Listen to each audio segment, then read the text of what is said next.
Let's take a trip to northeastern Louisiana and check out Poverty Point. Built nearly 3,700 years ago, according to archaeologists, this is possibly one of the first cities in the Americas. Poverty Point consists of 6 stacked half-circle ridges that butt up against the Mason Bayou and create an enormous plaza. Along the site are large mounds that were constructed periodically throughout the life of the complex. There are 6 prominent mounds, though park rangers say archaeologists have only explored in detail 1% of the area.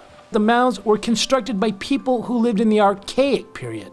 In 2014, the prehistoric findings were named a UNESCO World Heritage Site. The area was officially studied by archaeologists James Ford and Cameron Webb in the 1950s. Aiding the discovery of more important aspects to the site was the Army Corps of Engineers, who took aerial shots which clearly showed the ridges and the mounds. In the 1970s, wooden post hole remains were discovered in the plaza area of Poverty Point. Then in 2009, further ground exploration discovered around 30 wooden rings scattered throughout the complex. Though it's unknown what the wooden rings were used for, theories range from ceremonies to tracking the seasons. When you pull into the park, you can see where the circles were, marked by white barrels where the wooden poles once stood. The width of the circles fluctuate from 16 feet to around 200. Now let's talk a little bit about the ridges. Those that have excavated the site say that those ridges were at one time a place that the archaic people lived. It gave them a higher elevation for their dwellings in order to avoid the common flooding that plagues the area. Also, the park rangers told me that 95% of the artifacts that have been found were located in those semicircular ridges. The plantation farming done on Poverty Point during the 1840s and 1850s hid the ridges until their discovery a century later. Another thing interesting about Poverty Point are the ridges themselves. Behind me are some of the ridges where the Native Americans would build their homes. You can see they're a lot higher than the other ridges on the main part of the park itself. That's because in the 1800s, this used to be a plantation, and the plow pretty much leveled a lot of the ridges that you would normally see on the main site. Where the grass is uncut is where the ridges are. You can see this is the side of the field where the land was plowed in the 1800s. In those rings, excavators say that they found common household items like remnants of wattle and daub walls, beads, pendants, and tools. A unique find archaeologists have come across are Poverty Point objects, or as they call them, PPOs. Consisting of fired clay balls, they looked to be about the size of your fist and then came in multiple shapes and sizes. Some even have designs.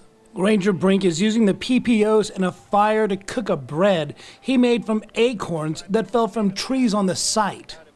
Brink explained that the acorn was used by these ancient people because of its abundance. He added that the acorn contains a high level of tannins, which ingested in large quantities can make you sick.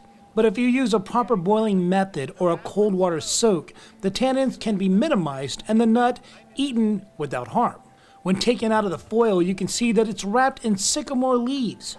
Ranger Brink said that the leaf had a low tannin count to it, and it was what they preferred to cook with.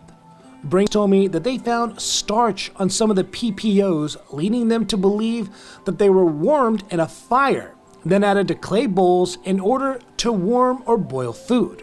Some officials have hypothesized that the Poverty Point's success was also attributed to its location to the Mason Bayou. The archaic gathering point faces the Bayou Mason, which is believed to have connected trade with people from as far as what is now Canada and on down to the Gulf. The Mason Bayou also fed the people quite well. Stone plummets have been found on the site, which suggests that fish made up a large portion of their diet. Arrow points, jewelry, and stone tools have been found throughout the area. Also, objects made of copper, quartz, and galena have been discovered. Now, not that those finds are odd, it's that the majority of the material to make them are inaccessible without a wide berth of trade. Those minerals are not found within hundreds of miles of Northeast Louisiana. Another item that researchers have found on site are female fetish-type figurines. They seem to be a common find among prehistoric sites around the world. Multiple officials share the belief that they are a part of a reproductive ceremony or ritual, the majority of which have been found tend to not have their heads still attached. Tell me why you think that is in the comments below. Naturally, spear points were important to this society of archaic people, but with all the jewelry, beads, and amulets that have been found, it seems that there was almost an artesian industry that took place at Poverty Point. Arguably the main attraction and what sets the park aside from most sites are the earthworks, especially Mound A, which is the largest and sits just behind the semicircular rings. Well, at the moment I'm standing at the top of Mount A at Poverty Point. It's the largest point here on the site itself. It was created around 1300 BC in the late Archaic period by Native Americans. Now, according to the park rangers, these Native Americans carried satchels made of leather with about 50 pounds worth of soil all the way to the top in order to form this point. Mound A was built in 3 stages: the westernmost cone, the flat platform, then finally the ramp that connects the top of the cone to the platform. It's estimated that 390 tons of soil were used in its creation. That comes out to about 15.5 million individual loads, though it is suggested that creating the large mound only took around 3 months. Well, behind me is Mound B. It was built in 1600 BC, making it the oldest mound on Poverty Point. Stepping out of your way, you can see the dip at the top of the mound where it's not a perfect cone. That's because in the 1950s, archaeologists came through and put a trench there. They did fill it back up with the correct dirt, but over time, it eventually sank naturally due to the trench. The mound you see is labeled C. You can make out the obvious indentation that runs through the middle of the cone. Now, according to park rangers, that indentation was made by wagon wheels from those of a more common era who settled in the area. Didn't seem to realize that those speed bumps were actually a prehistoric man-made earthwork. No human remains have been found on Poverty Point.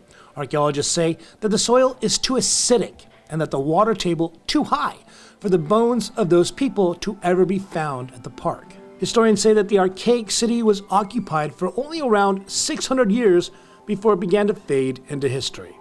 Poverty Point got its name from when it was a plantation. The landowners named their farms due to the amount of wealth they produced. Apparently, Poverty Point wasn't exactly a moneymaker for 19th century farmers. In the summer of 2025, the British television show Time Team came out to do geophysical work on the site.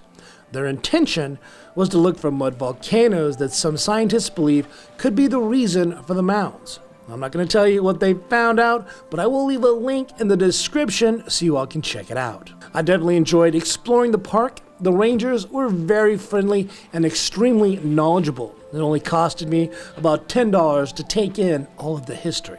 You ever decide to take a trip up to Poverty Point? I would suggest that you stop in Delphi or Monroe if you need any type of supplies. The only thing that's near the park is a gas station that has a grill. I had a blast checking out Poverty Point, and I'm glad you all took a peek with me. If you like this type of content, hit the like and subscribe buttons so I can bring you more.